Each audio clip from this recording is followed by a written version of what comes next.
Anemias.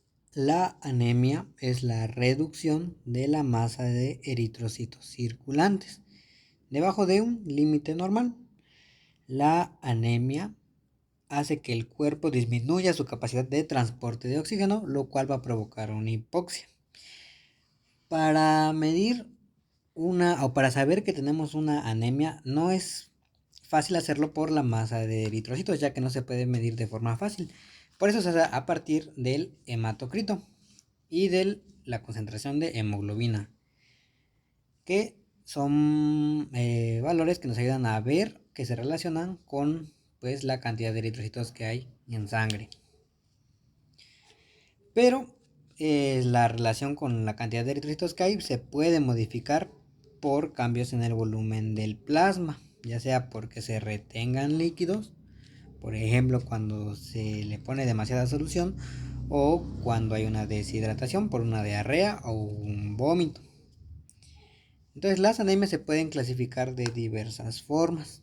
Por ejemplo, una puede ser por el mecanismo. Pero también las anemias se pueden clasificar conforme a sus alteraciones en la morfología. En la morfología, lo que vamos a ver al microscopio de las anemias, nos podemos guiar por el tamaño y clasificar a las anemias como normocítica, microcítica cuando el glóbulo rojo sea más pequeño, o macrocítica en caso de que esté más grande. Y también podemos verlo por el grado de hemoglobinización, que se refiere a la cantidad de hemoglobina que tiene este eritrocito. Y se pueden clasificar en normocrómica, o sea que tenga una hemoglobina normal, o hipocrómica, que su hemoglobina esté disminuida. Además, también se puede clasificar las anemias por su forma. Vamos a ver después en las distintas patologías. Normalmente las anemias que son microcíticas e hipocrómicas van a tener trastornos con la síntesis de la hemoglobina, mientras que las anemias que son macrocíticas probablemente tengan un problema en la maduración de los precursores que están dentro de la médula ósea. Las anemias que son normocrómicas y normocíticas, ¿cómo vamos a ver qué alteración tienen? Pues un indicio que nos puede dar la causa podría ser la forma de los eritrocitos. Esta forma la vamos a ver en la inspección de un frotis sanguíneo. Otros parámetros que nos pueden indicar la anemia los podemos obtener a través de laboratorios clínicos. Por ejemplo, uno de ellos es el volumen corpuscular medio, que eso nos indica el volumen en promedio que va a tener un eritrocito y se va a medir en femtolitros. También tenemos la hemoglobina corpuscular media, que es el promedio de hemoglobina que hay por cada eritrocito, y esta va a ser expresado en picogramos. Y la concentración de hemoglobina corpuscular media es la concentración que hay de hemoglobina en un volumen de eritrocitos. Por ejemplo, los gramos de hemoglobina en un decilitro de eritrocitos. Es la forma en la que se va a medir. Y otra es la amplitud de distribución eritrocítica, que es un coeficiente que mide la variación entre los volúmenes de cada eritrocito, si uno es más pequeño y otro es más grande.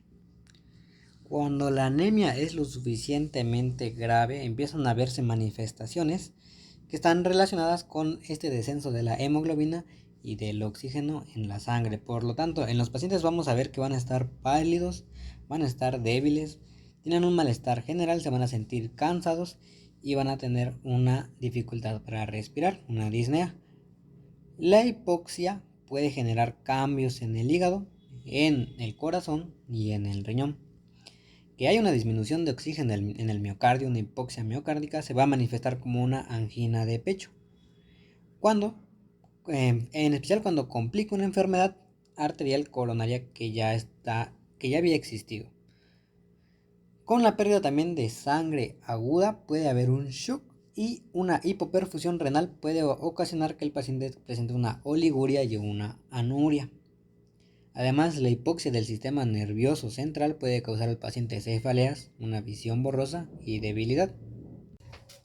Bueno, aquí también vamos a tener una tabla de los valores en la sangre. Por ejemplo, tenemos aquí de hemoglobina en gramos por decilitros. Lo normal en hombres es de 13 a 17 y en las mujeres va a ser de 12 a 15. El hematocrito en los hombres va a ser de 39 a 49 y en las mujeres de 33 a 43. El recuento de eritrocitos que vamos a poder contar por cada microlitro es de 4,3 a 5,9 por 10 a la 6. Me parece que ahí ya son millones. Y en las mujeres va a ser de 3,5 a 5. Mientras que de reticulocitos, que vamos a ver después, que son los precursores de los eritrocitos para que estos se puedan formar, lo normal es que sea de 0,5 a 1,5. El volumen corpuscular medio, que habíamos dicho que se medía en femtolitros, va a ser de 82 a 96. Ese va a ser el volumen normal que va a tener un eritrocito. Y la hemoglobina corpuscular media es de 27 a 33. Y esta se va a medir en picogramos. La concentración de hemoglobina va a ser de 33 a 37. Bueno, de hemoglobina corpuscular media. Y la amplitud de distribución eritrocítica tiene que ser de 11,5 a 14,5. Ahora vamos a hablar de las anemias por la pérdida de sangre. La pérdida de sangre puede ser crónica o puede ser aguda. Entonces, ¿cuáles son los efectos de la pérdida de sangre? Pues que va a disminuir el volumen que es intravascular, va a disminuir el volumen de sangre. Esta disminución del volumen de sangre va a provocar que haya un colapso cardiovascular, lo que lleva a un shock y lo que lleva a una muerte. El cuadro clínico del paciente va a depender de la velocidad que sea de la hemorragia y de si esta hemorragia va a ser externa o interna. Ahora, si el paciente sobrevive a esta hemorragia, obviamente la disminución de sangre pues tiene que ser compensada y el líquido que está en el intersticio va a migrar hacia el plasma.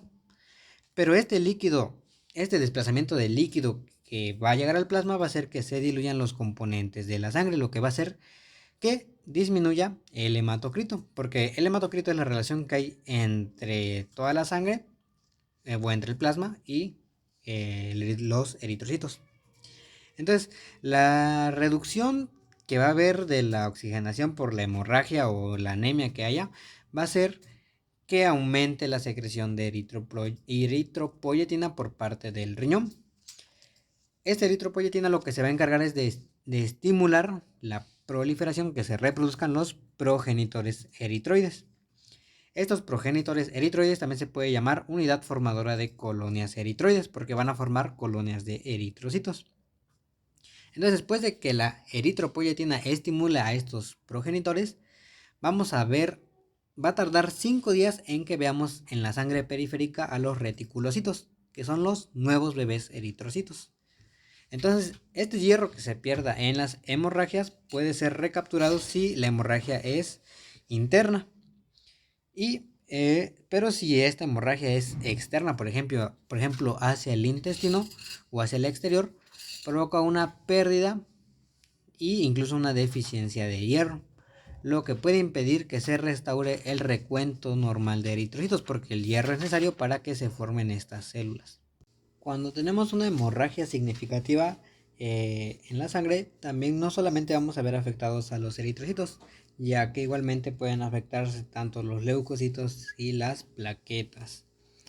Entonces, si la hemorragia es masiva, va a haber un descenso de la presión arterial, haciendo que respondan las hormonas adrenérgicas, lo que va a movilizar a los granulocitos desde una reserva hacia la luz, provocando una leucocitosis, o sea, un aumento de los leucocitos.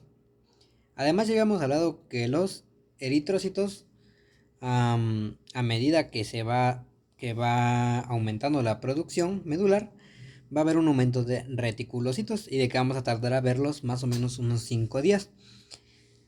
Pero va a alcanzar incluso estos reticulocitos hasta el 10 al 15% después de 7 días, lo que conocemos como reticulocitosis, o sea, un aumento excesivo de los reticulocitos.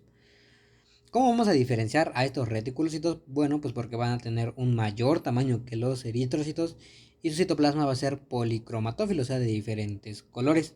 Lo vamos a ver tanto rojo como azulado. Y esto va a ser debido a que van a tener todavía RNA adentro de su citoplasma, mientras que los eritrocitos ya no tienen este RNA.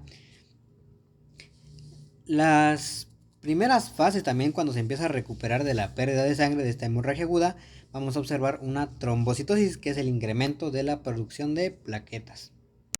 Ahora, la pérdida de sangre crónica puede inducir una anemia solamente cuando la pérdida o la velocidad de la pérdida es mayor que la velocidad en la que se está regenerando en la médula. Y cuando las reservas de hierro están muy bajas, puede aparecer una anemia ferropénica, o sea que hay poco hierro. Bueno, entonces habíamos visto que las anemias se pueden clasificar por el mecanismo que la causa. Ya vimos el primero, que es por la pérdida de sangre. Entonces una pérdida de sangre puede hacer que, puede producir una anemia. Y otro mecanismo que puede provocar una anemia, por ejemplo, también es la destrucción de los eritrocitos, lo que conocemos como una hemólisis, ya sea por defectos genéticos, por anomalías que hay en la hemoglobina, por la destrucción por anticuerpos, por un traumatismo mecánico, por infecciones de los eritrocitos, también puede ser por una lesión tóxica o química, por anomalías de los lípidos también que tienen la membrana de los eritrocitos y por un secuestro. Otro mecanismo también que puede causar una anemia es el descenso de la producción de estos eritrocitos, ya sea por defectos genéticos también, una deficiencia nutricional, una deficiencia de la eritropoyetina, lesiones en las células que son progenitoras de los eritrocitos. También puede ser por un secuestro de hierro que puede ser dependiente de la inflamación. Neoplasias hematopoyéticas, también puede ser por lesiones medulares, por infecciones igualmente de los eritrocitos. Y hay mecanismos desconocidos que descienden esta producción de los eritrocitos.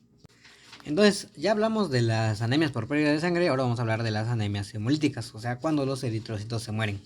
Van a compartir todas las anemias hemolíticas que vamos a hablar varias características, por ejemplo, acortamiento de la vida de los eritrocitos, que normalmente viven 120 días, pero en las anemias hemolíticas, pues como los van a matar antes de esto, antes de que envejezcan, pues van a vivir menos.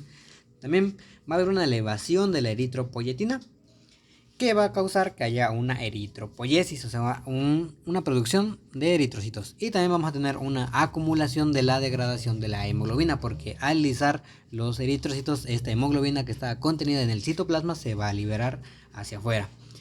Entonces, normalmente es fisiológico que los eritrocitos que ya están viejitos se lisen, se mueran. Y esto va a darse por los macrófagos. Los macrófagos son los que se encargan de comerse a los eritrocitos que ya están viejitos y que ya no son tan útiles. ¿Dónde están los macrófagos? Pues están ubicados en el vaso, en el hígado y en la médula ósea. Ahora, ¿por qué es que matan a los eritrocitos que ya están viejitos? Porque con la edad las proteínas de las superficies de los eritrocitos hacen que se reconozcan por los macrófagos. O sea, les dicen a los macrófagos que por favor se los coman. Y en la mayoría de las anemias hemolíticas, la destrucción de los eritrocitos se va a dar mediante la fagocitosis, o sea, mediante estos macrófagos, lo que se conoce como hemólisis extravascular. Si esta hemólisis extravascular persiste, puede provocar que haya una hiperplasia de los fagocitos, o sea, que crezcan demasiado o que aumente demasiado su cantidad, lo que va a provocar, como están en el vaso, pues que haya una esplenomegalia, un crecimiento grande del vaso. Ahora vamos a hablar de las hemólisis extravasculares, que ya dijimos que es la fagocitosis por los macrófagos. Entonces, esta hemólisis extravascular va a causar la lisis de los eritrocitos que ya no son tan deformables. Entonces, cuando los eritrocitos ya no se pueden deformar de forma correcta, ya sea porque están envejecidos y sus proteínas de la membrana ya no funcionan, el tránsito por los capilares se va a dificultar, haciendo que los macrófagos secuestren a estos eritrocitos que están atrapados en los capilares y que los fagociten, que se los coman, dentro de los cordones esplénicos que están en el vaso. Sea cual sea la causa de esta hemólisis extravascular, va a causar estos síntomas, que consisten en una anemia por la disminución de los eritrocitos, una esplenomegalia, un crecimiento del vaso, y la ictericia, que es la coloración amarilla de la piel. Es inevitable que la hemoglobina se escape de los fagocitos, lo que provoca en el plasma descensos de una aptoglobina. Bueno, esta aptoglobina es una alfa-globulina. La cuestión es que es aquí un tipo de proteína que se une a la hemoglobina libre y que previene que esta hemoglobina se excrete en la orina. Entonces, al haber una liberación de la hemoglobina por la fagocitosis, se une a la aptoglobina y hace que ésta disminuya. Ahora, como hay varios eritrocitos que se van lisando en el vaso. Una esplenectomía tiene resultados favorables en sujetos que tienen esta hemólisis extravascular o una anemia por la hemólisis extravascular. La hemólisis intravascular de los eritrocitos sucede adentro del vaso y puede deberse a diversas causas, por ejemplo, una lesión mecánica, a la fijación del complemento, a parásitos intracelulares como Plasmodium falciparum o el paludismo y factores que son tóxicos y que vienen de afuera. Normalmente esta hemólisis intravascular se produce con menos frecuencia que la extravascular y vamos a hablar de los mecanismos que lesionan a estos eritrocitos. Las lesiones mecánicas consisten en un traumatismo y ese traumatismo puede ser causado ya sea por válvulas cardíacas, por estrechamientos de la microcirculación causadas por trombos o por traumatismo físico, por ejemplo en los corredores de maratón o en los músicos que tocan los bongos. Ahora hablando de la lesión por fijación de complemento puede darse cuando, por ejemplo, los anticuerpos reconocen a los antígenos de los eritrocitos. Entonces, se unen los anticuerpos a estos eritrocitos y el complemento se activa por la unión de estos anticuerpos. Ahora, hablando de la lesión tóxica, un ejemplo es la sepsis por clostridios. Este clostridios va a liberar enzimas que van a digerir la membrana de los eritrocitos, de forma que los mata. Ahora, hablando de las manifestaciones que vamos a tener en la hemólisis intravascular, vamos a ver una anemia, una hemoglobinemia, una hemoglobinuria y una hemosidenuria, además de ictericia. Y algo que no vamos a tener va a ser esplenomegalia. Esto no va a existir en la hemólisis que es intravascular, solamente en la extravascular. Ahora, los eritrocitos que son lisados, la hemoglobina que es liberada por estos eritrocitos que son lisados, se unen a la aptoglobina, formando un complejo hemoglobina-aptoglobina. Y este complejo va a ser fagocitado por los fagocitos como los macrófagos. Y se va a metabolizar formando bilirrubina. Esta bilirrubina es la causante de la ictericia. Cuando se va disminuyendo esta aptoglobina que se une a la hemoglobina, empieza a aumentar la hemoglobina que es libre, que no se está uniendo a esta proteína. Y esta hemoglobina libre tiende a oxidarse, lo que forma la metahemoglobina, es decir, hemoglobina oxidada. Esta metahemoglobina va a tener un color marrón. Entonces, ahora hablando de las células del tubo proximal que están en el riñón, estas normalmente reabsorben y degradan gran parte de la hemoglobina y de la metahemoglobina que salen hacia o que se están filtrando hacia la orina. Pero una parte sí llega a eliminarse en esta orina, produciendo ya sea un color rojo por parte de la hemoglobina o marrón por parte de la metahemoglobina. Además, el hierro que es liberado de esta hemoglobina en el riñón puede acumularse en las células del túbulo, causando una hemosiderosis renal. Ahora vamos a hablar de que en todas las anemias hemolíticas que no son complicadas, este exceso que hay de bilirrubina por el metabolismo de la hemoglobina por los fagocitos que crean esta bilirrubina, esta no va a ser conjugada, ¿ves? No se conjuga.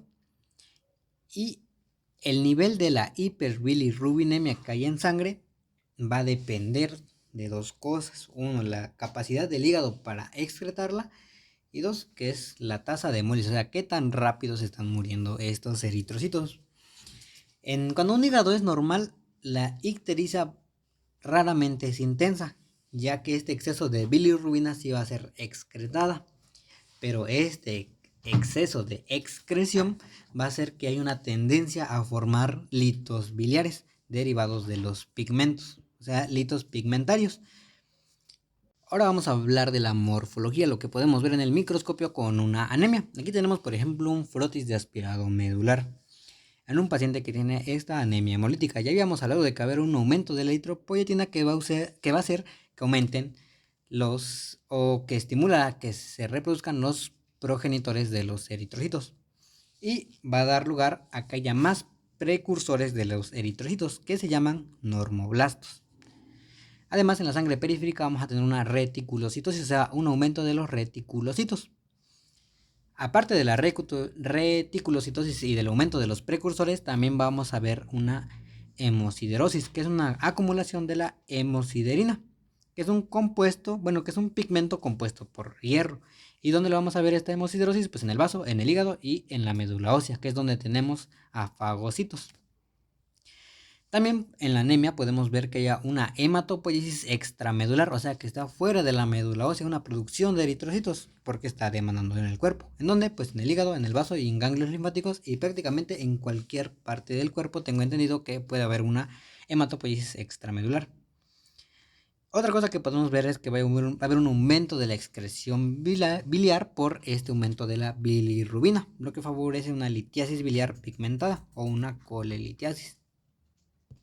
Igualmente en esta imagen podemos ver, por ejemplo, aquí unos granulocitos y uno que otro eritrocito.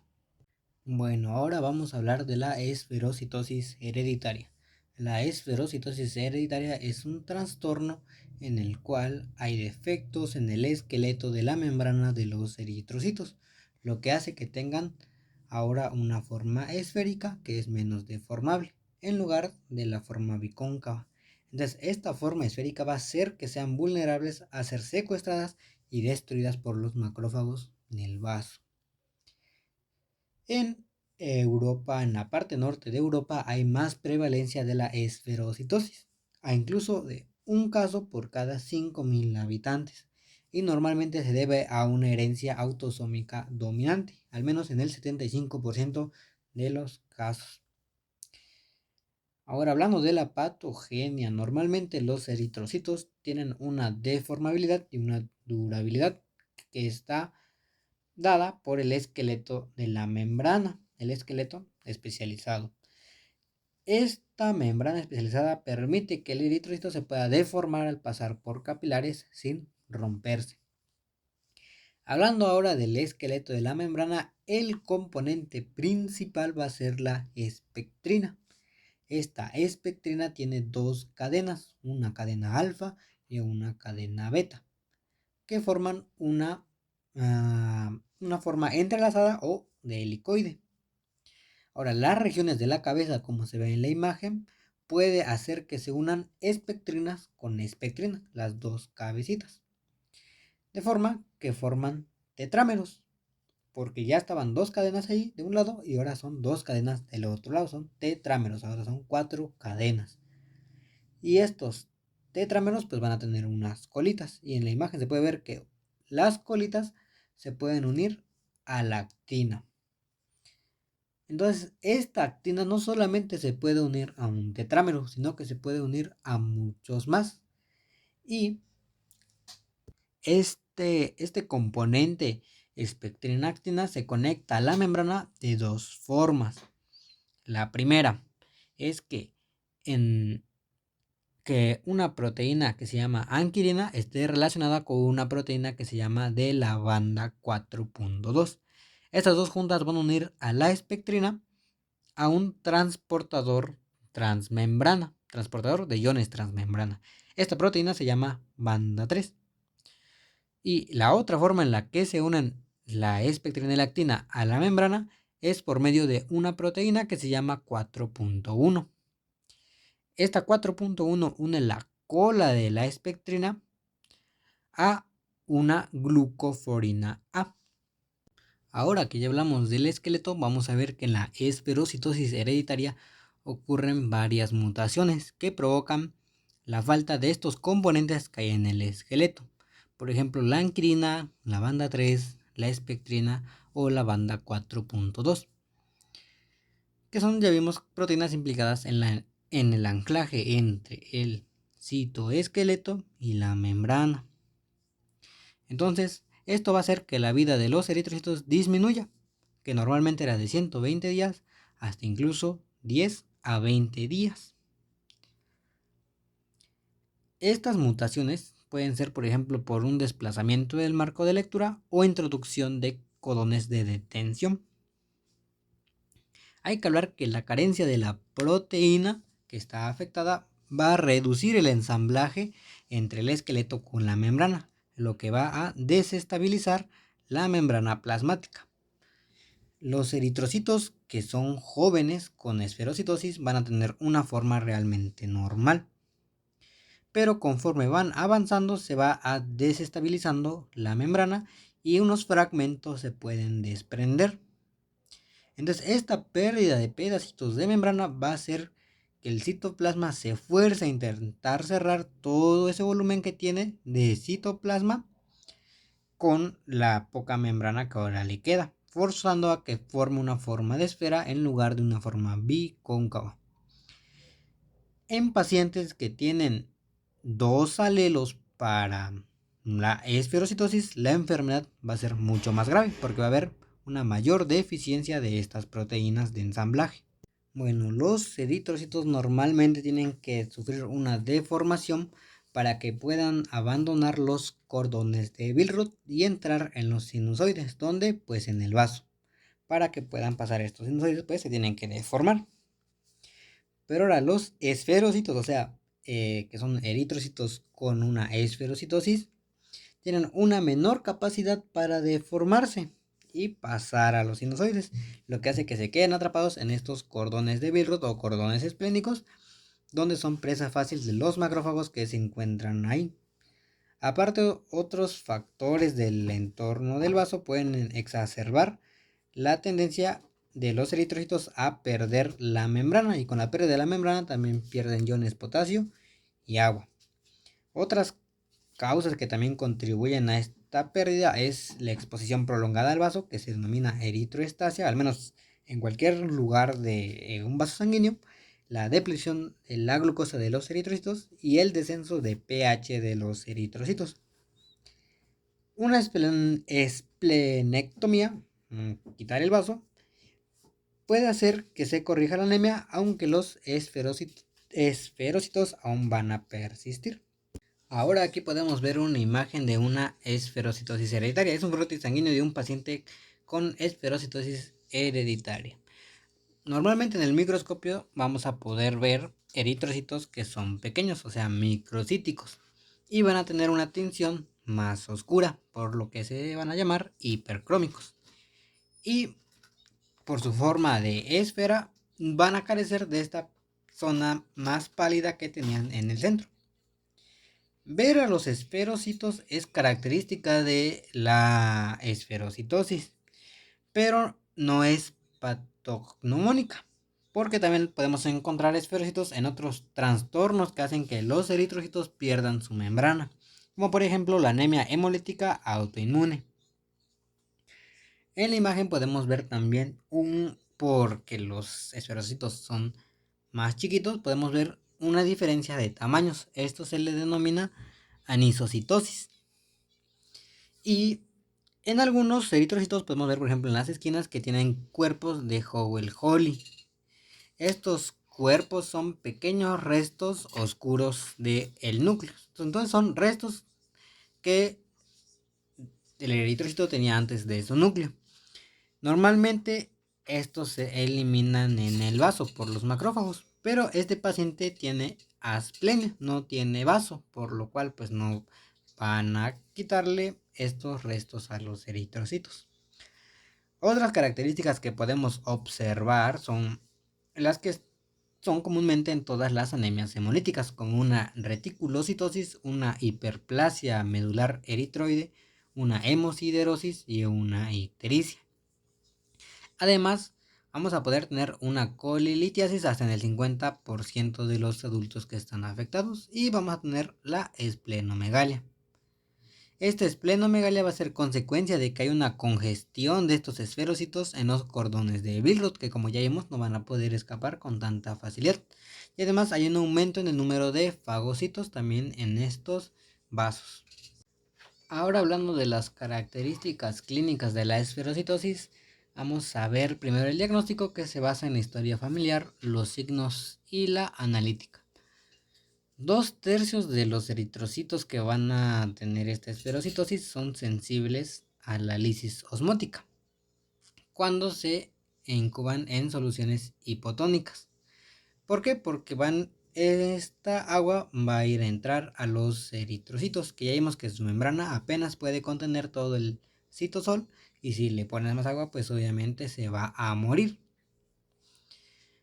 Pero también lo que tenemos en estos eritrocitos es que va a haber un aumento de la hemoglobina corpuscular media, o sea, la hemoglobina que hay más o menos en cada eritrocito. ¿Por qué? Porque también vimos que con cada pérdida de membrana de este eritrocito va a haber una disminución del potasio y del agua que estos contenían, lo que va a hacer que aumente esta concentración. Ahora, en cuanto al cuadro clínico de la esferocitosis, consiste en una anemia, una esplenomegalia e ictericia. La intensidad va a ser variable. En una muy pequeña minoría, para empezar a hablar, que las personas que son heterocigotos compuestos, esta esferocitosis se puede presentar con el parto, con una ictericia, y va a requerir una transfusión. Del 20 al 30% de los casos de esferocitosis, que ya hablamos de un gran porcentaje, va a ser asintomática, debido a que se puede compensar el descenso de la vida de los eritrocitos aumentando la eritropoiesis. O sea, esta disminución de eritrocitos se puede compensar aumentando su producción. Pero realmente en la mayoría de los casos, estos cambios que intentan compensar la pérdida de eritrocitos se van a quedar atrás, haciendo que se produzca la anemia hemolítica crónica, que ya pueda ser leve o moderada. Ahora, durante el curso clínico puede a veces existir algo que se conoce como crisis aplásicas. Estas crisis aplásicas son desencadenadas por una infección de parvovirus. Este parvovirus va a destruir a los progenitores eritrocíticos, necesarios para que se produzcan los eritrocitos. Y esta infección y destrucción de los progenitores va a terminar en 1 a 2 semanas, cuando la respuesta inmunitaria pues acabe con ellos.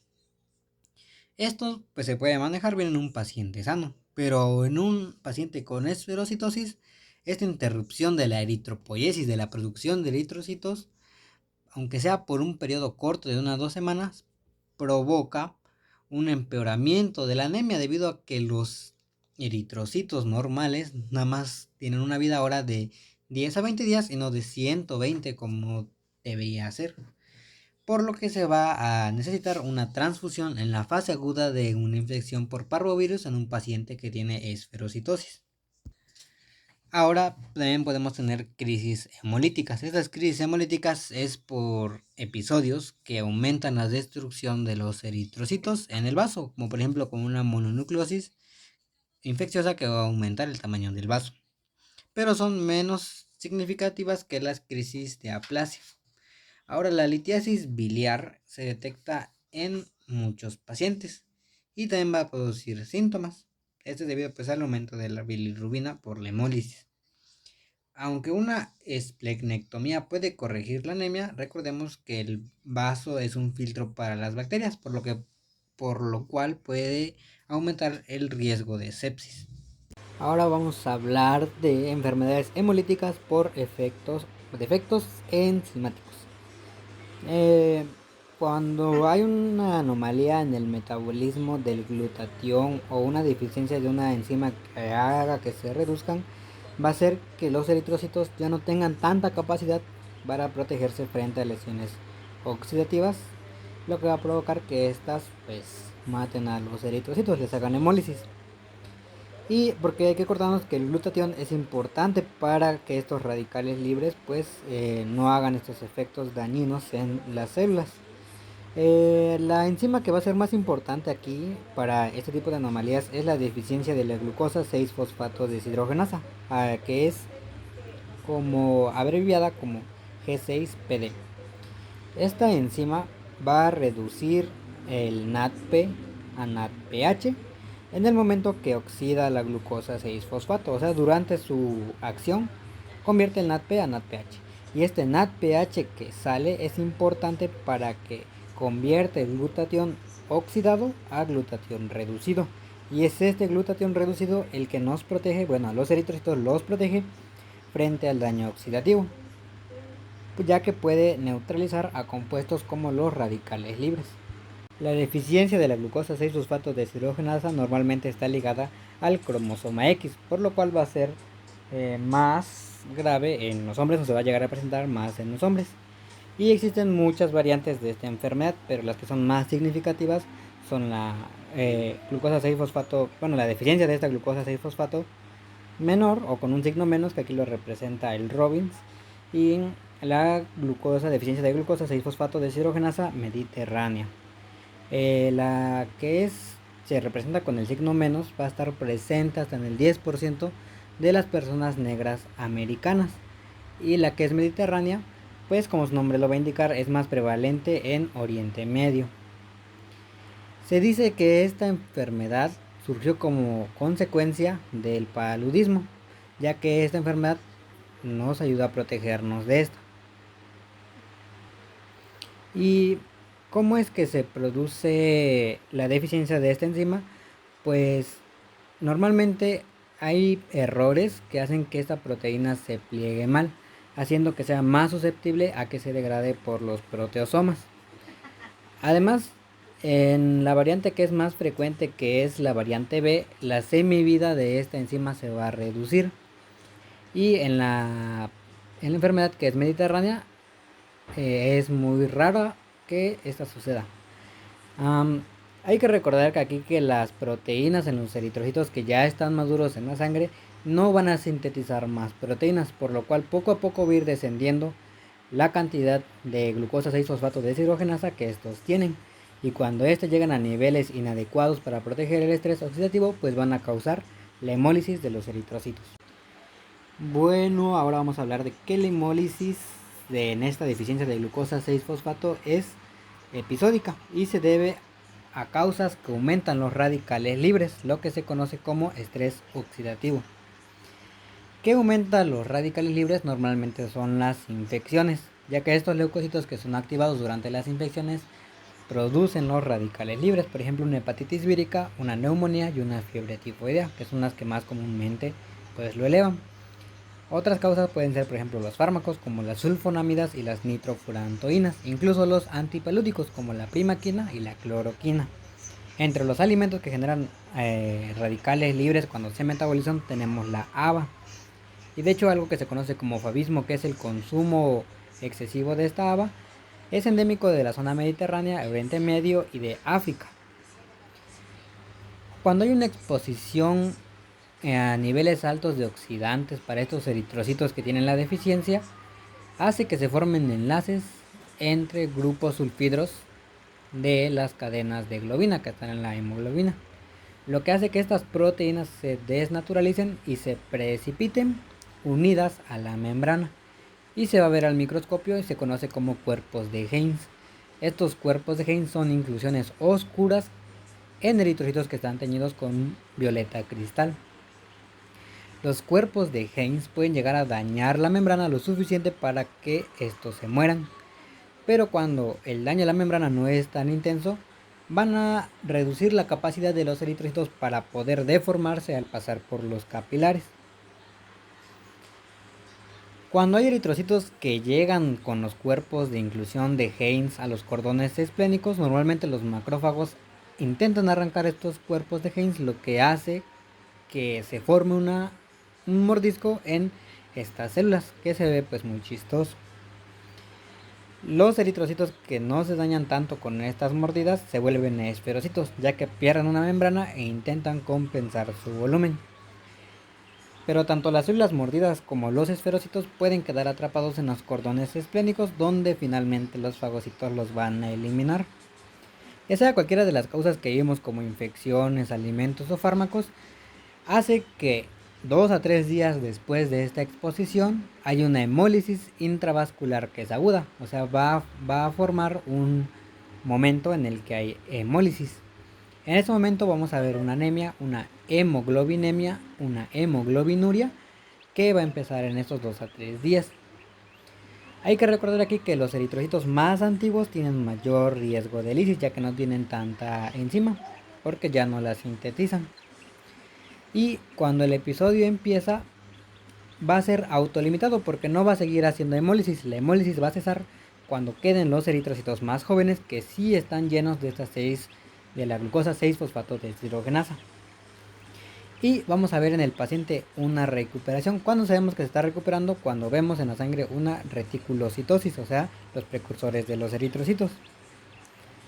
Como estos episodios hemolíticos vimos que van a ser intermitentes, o sea, van a pasar cada que haya un aumento de los radicales libres, la presencia de características relacionadas con hemólisis crónica realmente no se presenta, como puede ser una esplenomegalia o una colelitiasis. Eso no vamos a esperar ver en estos tipos de pacientes.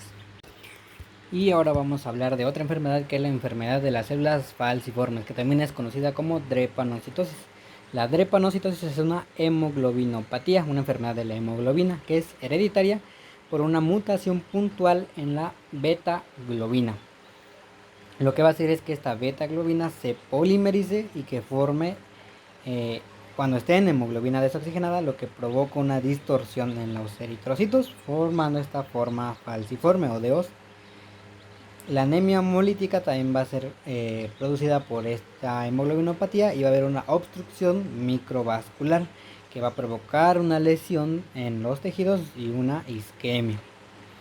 Primero hay que recordar que la hemoglobina es una proteína tetramérica. Tetramérica porque tiene dos pares de cadenas globina, y cada cadena globina tiene su propio grupo hemo. Los eritrocitos de los adultos normales tienen una hemoglobina A que consta de dos cadenas alfa y dos cadenas beta, y con pequeñas cantidades de hemoglobina A2, que son dos cadenas alfa y dos cadenas delta, y a veces también un poquito de hemoglobina fetal, que son dos cadenas alfa y dos cadenas gamma. La drepanocitosis es una mutación, como ya vimos, en la beta globina, que hace que se sustituya un residuo de glutamato por un residuo valina, que es hidrófobo. Entonces las propiedades hacen que se forme una hemoglobina falciforme, que se conoce como hemoglobina S, y va a causar la enfermedad. Entre el 8 y el 10% de los afroamericanos en Estados Unidos van a ser heterocigotos, o sea, un alelo lo van a tener con esta hemoglobina de las células falciformes, por lo cual van a generar una afección asintomática que se conoce como rasgo de células falciformes. La descendencia de dos personas, o sea, dos papás que son heterocigotos, tiene una probabilidad entre 4 de que su hijo sea homocigoto, o sea, que tenga dos alelos con el rasgo o con la hemoglobina falciforme, lo que sí va a producir una enfermedad sintomática. En los sujetos que están afectados con esta herencia homocigota, van a tener casi toda su hemoglobina de forma de la hemoglobina S. Ya vimos que tienen una cadena beta que está dañada. Que haya tanta drepanocitosis en ciertas poblaciones africanas deriva de que este tipo de enfermedad protege frente al paludismo por Plasmodium falciparum. La mutación en la hemoglobina falciforme ha surgido de forma independiente en al menos 6 veces en áreas de África, donde de hecho vemos que hay mucho paludismo, lo que obviamente es un indicio de que hay una selección darwiniana. Los sujetos con esta enfermedad están sobreviviendo más al paludismo. Por ejemplo, la densidad de parásitos es menor en niños que tienen esta hemoglobina falciforme y que son heterocigotos, y tienen menor probabilidad de padecer o de morir por paludismo. Entonces, ¿por qué tener la enfermedad de células falciformes protege contra el paludismo? Pues aquí hay dos teorías. Una es que los parásitos que están intracelular consumen el oxígeno y reducen el pH de los eritrocitos, lo que hace que se promueva la polimerización de las hemoglobinas. Estas células se van a distorsionar y se van a poner rígidas, por lo cual van a ser fácilmente capturadas por los fagocitos que están en el vaso y en el hígado, haciendo que los parásitos que estaban dentro pues también desaparezcan. Además, esta polimerización, que es la segunda teoría, altera protrusiones en la membrana de los eritrocitos, y normalmente en estas protrusiones había proteínas creadas por los parásitos que se llaman PFMP1.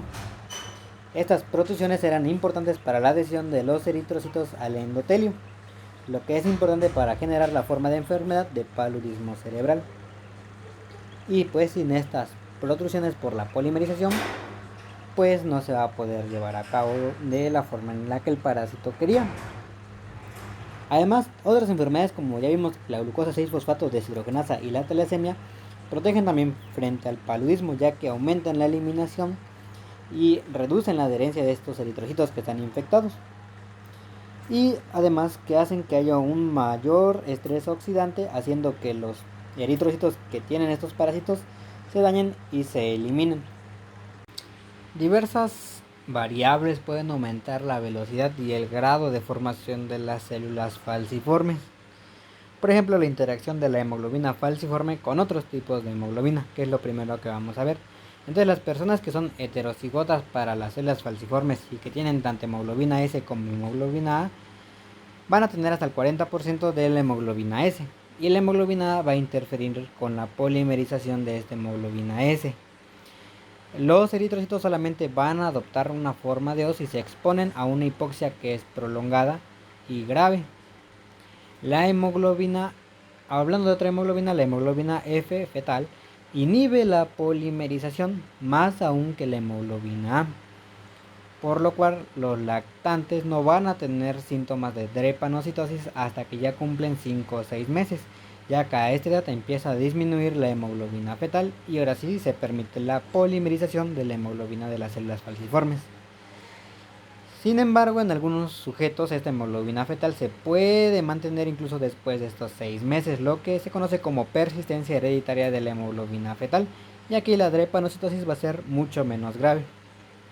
Otro tipo de hemoglobina que va a hacer interacción es la hemoglobina C, que es frecuente igual en las regiones donde hay la hemoglobina de las células falciformes.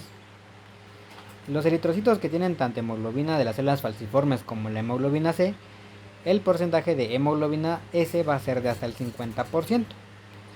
Al envejecer, los eritrocitos que tienen hemoglobina S y C tienden a perder tanto sal y agua, lo que hace que se deshidraten y que aumente esta concentración de la hemoglobina S.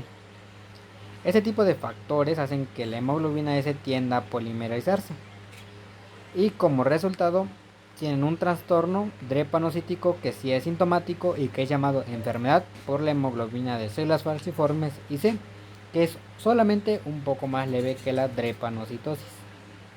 Y ahora hablando de la concentración de la hemoglobina, también afecta la velocidad y la gravedad que va a tener la enfermedad de las células falciformes.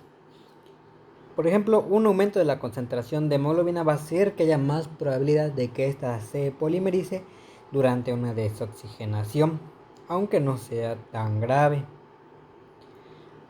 Un momento o suceso que puede hacer que la hemoglobina aumente es durante una deshidratación. Bueno, no la hemoglobina, sino la concentración intracelular de la hemoglobina. Durante la deshidratación hace que pues todo incremente en cuanto a concentración y durante eso pues puede ser la hemoglobina, lo que facilita la formación de células falciformes. Aunque también hay ciertas cosas que disminuyen la concentración corpuscular de hemoglobina. Por ejemplo, cuando una persona que tiene la enfermedad de las células falciformes también tiene una alfa-talasemia, ya que esto va a reducir la síntesis de la hemoglobina, lo que hace que la enfermedad sea más leve. Otra cosa que también influye en la gravedad es el pH que está dentro de las células. El descenso del pH va a hacer que se reduzca la afinidad de la hemoglobina con el oxígeno, lo que aumenta la hemoglobina desoxigenada. Y esto provoca que haya más tendencia a la formación de polímeros y de células falciformes. Y el último factor que tiene relación con la gravedad de la enfermedad es el tiempo de tránsito en los lechos microvasculares. Recordemos que cuando un eritrocito pasa a través de un lecho microvascular, el oxígeno pasa a los tejidos, por lo cual se reduce adentro del eritrocito. Entonces, parte de la patología de la drepanocitosis incluso está relacionada con la oclusión que va a tener estos eritrocitos falciformes en los lechos, lo que producirá una isquemia. Pero ahora, volviendo al tema del tiempo de tránsito, el tiempo de tránsito en la mayoría de los lechos va a ser demasiado corto como para que haya una desoxigenación que sea significativa, en la cual pues se pueda producir la polimerización de la hemoglobina S. Por lo cual la formación de esas células falciformes solamente se da en lechos microvasculares donde los tiempos de tránsito son cortos. Un ejemplo de flujo sanguíneo corto puede ser el vaso o la médula ósea, que están muy afectados en esta drepanocitosis, donde sí pueden estar prolongado el tiempo de la desoxigenación y pues provoque la formación de células falciformes. Otro lugar en el que puede haber un tránsito lento del flujo sanguíneo es en los tejidos que están inflamados, ya que hay una mayor adhesión tanto de los leucocitos y de los eritrocitos al endotelio, además de que va a haber menos líquido por los transudados. Además, en estos mismos lechos de inflamación son propensos a que ocluyan las células falciformes estos vasos. La formación de células falciformes, como ya le hemos comentado, puede causar un daño de los eritrocitos por varios mecanismos. Cuando los polímeros que están formados por la hemoglobina S se hernian a través de la membrana, se protegen únicamente por la bicapa lipídica del exterior. Esta perturbación de la estructura de la membrana va a provocar que entren iones calcio, lo que hace que se formen enlaces entre proteínas de la membrana, activando un canal iónico, y este canal iónico va a permitir la salida de potasio y de agua. Y acordémonos de que la deshidratación aumenta la concentración de hemoglobina y de esta la tendencia a polimerizarse. Entonces al repetirte estos episodios de salida de agua, hay formación de células falciformes y los eritrocitos por la deshidratación se van a tornar tanto densos como rígidos. Las células que tienen los daños más graves se convierten en células falciformes y irreversibles, que ya no se pueden deformar cuando pasan por un lecho, lo que hace que ya no tengan flexibilidad incluso cuando se vuelven a oxigenar. La intensidad de la hemólisis de estas células se correlaciona con cuántas células falciformes irreversibles tiene el paciente, porque mientras más células falciformes irreversibles tenga, más van a ser secuestradas y eliminadas por los fagocitos. Los eritrocitos que son falciformes también acordémonos que son frágiles y por tanto van a producir una hemólisis intravascular, mientras que la de los fagocitos, que ya habíamos hablado, es una hemólisis extravascular. Ahora hablando de las oclusiones microvasculares, estas oclusiones van a producir la clínica más grave y no está relacionada con cuántas células falciformes vamos a tener, sino más bien depende de la membrana de los eritrocitos y de factores locales, como vamos a ver. Por ejemplo, como la inflamación. La inflamación va a provocar una vasoconstricción y va a detener el movimiento de los eritrocitos en estos lechos donde está inflamado. Normalmente donde está la inflamación, bueno, no es la inflamación, de hecho los mismos eritrocitos falciformes van a expresar más moléculas de adhesión, por lo cual van a tener una consistencia que lo llaman pegajosa, van a ser pegajosos. Cuando hay una inflamación, los granulocitos van a liberar mediadores que hacen que aumenten las moléculas de adhesión en el endotelio. Y si ya aumentó la adhesión en los eritrocitos y aumenta la adhesión en el endotelio, pues van a quedar detenidos estos eritrocitos falciformes en estos lechos microvasculares. Se van a estancar y cuando se estancan, más expuestos van a estar en estos lechos a poco oxígeno, lo que hace que se formen más células falciformes y más obstrucción vascular, que es un círculo vicioso. Células falciformes, obstrucción, y la obstrucción genera hipoxia, y la hipoxia genera más células falciformes que genera más obstrucción. Otro factor que puede intervenir en la oclusión es el óxido nítrico. El óxido nítrico es un importante vasodilatador y que también inhibe la agregación plaquetaria. Ahora, cuando la hemoglobina que es liberada de los eritrocitos que se mueren puede unirse al óxido nítrico, lo que hace que este disminuya. Entonces en los vasos va a haber un aumento del tono vascular y va a haber más agregación plaquetaria de lo normal, lo que va a contribuir a que los eritrocitos se queden estancados y que se hagan incluso trombos. Ahora, ¿qué vamos a ver durante esta enfermedad de las células falciformes? Pues en la sangre periférica podemos ver células falciformes irreversibles que tienen esta característica forma de hoz. Podemos ver también reticulocitos y dianocitos. Los dianocitos son una consecuencia de deshidratación de los eritrocitos, donde van a conservar una hemoglobina central y por eso van a tener esta forma como de diana de tiro al blanco. En algunos eritrocitos vamos a poder ver también cuerpos de Howell-Holly, que son restos que han quedado del núcleo y que quedan en los eritrocitos debido a que ya no tienen vaso o que se llama asplenia. Y los macrófagos ya no van a poder comerse estos restos de núcleo de los eritrocitos y por eso los podemos todavía ver. Cuerpos de Howell-Holly o Jolly. La médula ósea también va a ser hiperplásica, ya que están intentando compensar la anemia con la producción de precursores de los eritrocitos. Además, esta expansión de la médula va a provocar que haya una reabsorción ósea y que se forme hueso nuevo. Este hueso nuevo va a provocar que los pómulos se vean más prominentes y también cambios en el cráneo que hacen que en las radiografías se vean los pacientes con un tipo de corte de pelo en militar, que es muy gracioso. Además también podemos ver de repente una hematopoiesis extramedular. Cuando los eritrocitos se mueren va a haber un aumento de la hemoglobina, lo que puede causar una hiperbilirrubinemia, porque ya vimos que se forma también bilirrubina con esta hemoglobina. Y esta hiperbilirrubinemia va a aumentar la probabilidad de que se formen cálculos pigmentados. En la primera infancia, en los niños, el vaso puede estar aumentado hasta 500 gramos.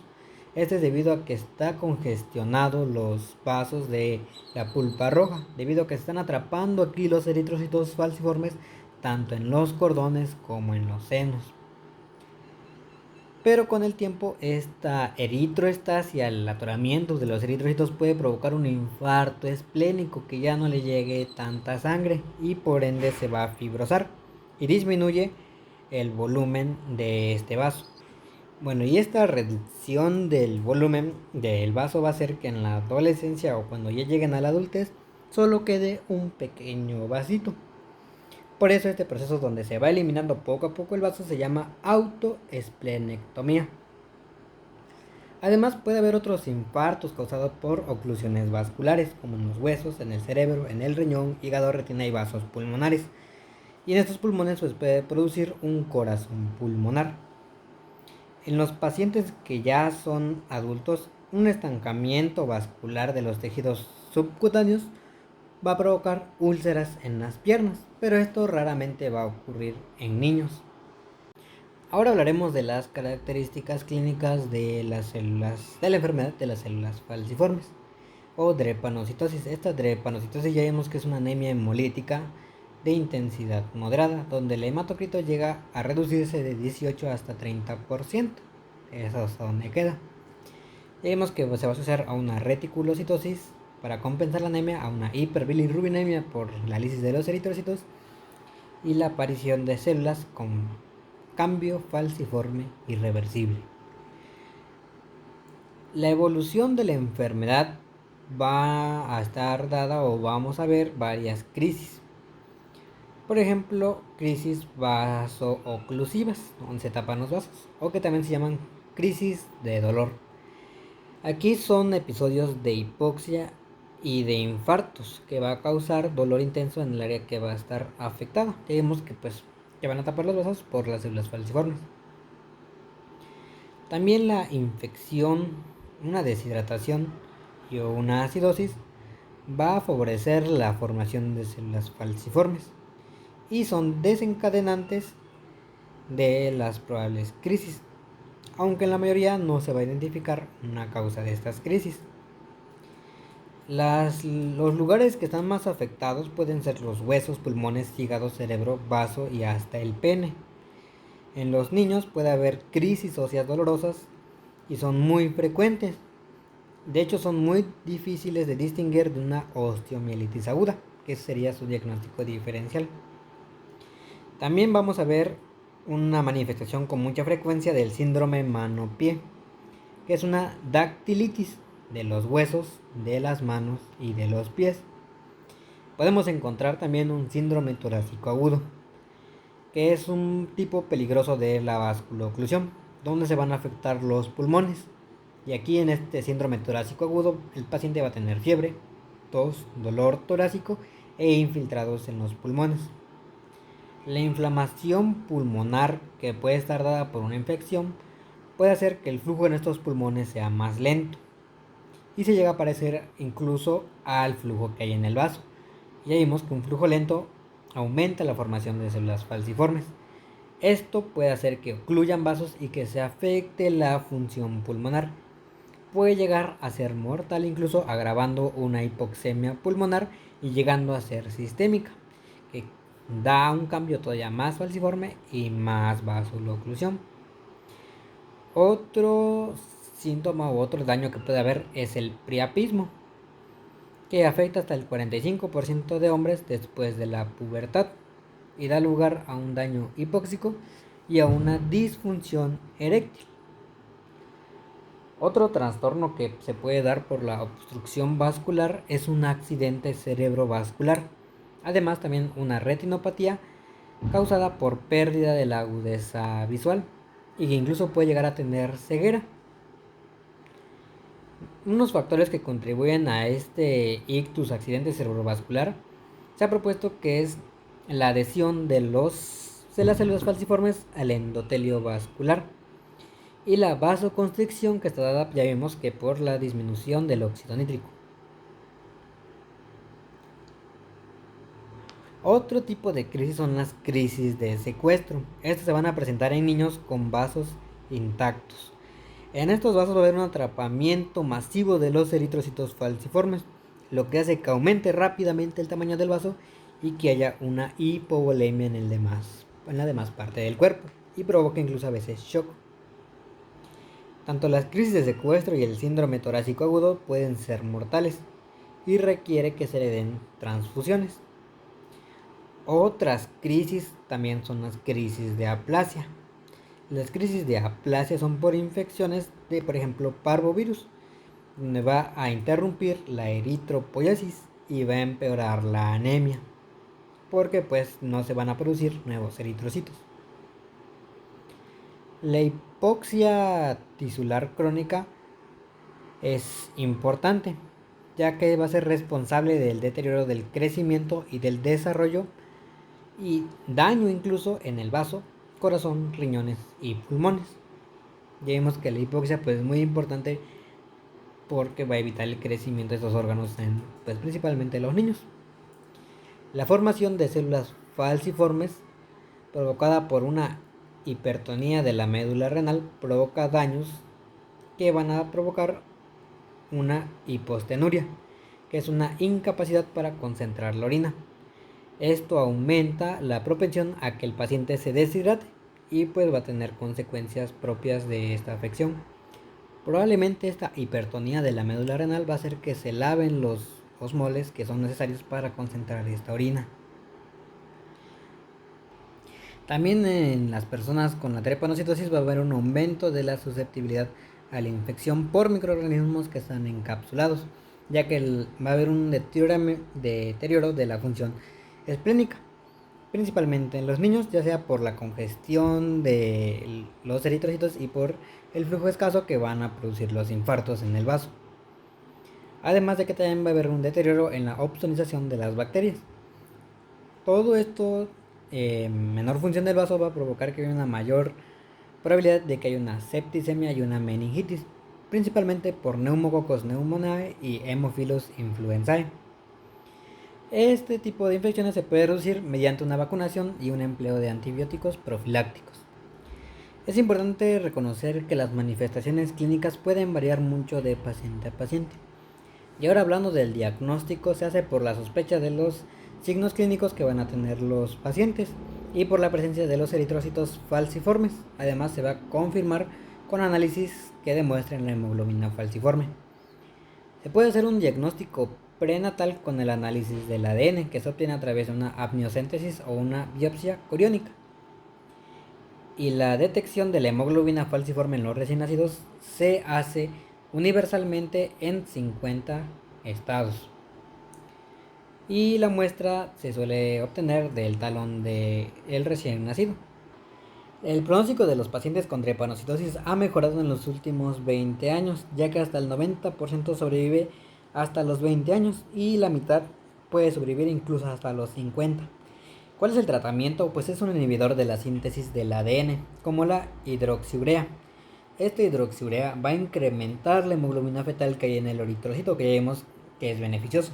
Además, va a inhibir la producción de leucocitos, que ya vimos que producen radicales libres, pero también producen inflamación, importante para que haya la oclusión y el estancamiento de los eritrocitos.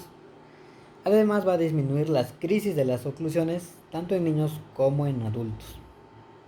Cuando a este medicamento hidroxiurea se le añade la L-glutamina, se pueden reducir las crisis de dolor. No se sabe por qué, pero se induce que son cambios en el estrés oxidativo, en el metabolismo del estrés oxidativo. El trasplante de células madres hematopoyéticas es lo único que puede ofrecer la posibilidad de curación, a menos que haya otra técnica que es, por ejemplo, la edición genética con CRISPR-Cas para revertir el cambio de la hemoglobina, de modo que en vez de sintetizar la hemoglobina S, los eritrocitos produzcan hemoglobina fetal. Y se han hecho ensayos clínicos en la que esta estrategia de la edición genética ha tenido buenos resultados. Hola chicos, y bueno, eso sería todo por ahora. Vamos a seguir en otro video con la continuación de las demás anemias, porque ya no me está agarrando todo el espacio del celular para editar todo esto. Así que gracias, nos vemos en la próxima. Chao, chao.